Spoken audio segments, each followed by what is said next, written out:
औक्ष म्हणजे मोठी लढाई, मोठी लढाई. अन हत्याराचं फुलावानी घाव बिघाई, घाव बिघाई.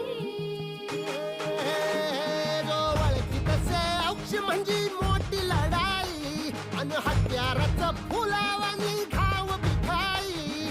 गळ्यामध्ये पडल त्याच्या माळी जयाची, गळ्यामध्ये पडल त्याच्या माळी जयाची. तू चाल पुढं, तू चाल पुढं, तू चाल पुढं. तुला रगड्या भीती कशाची, परवा भी कुणाची, मन सुद्धा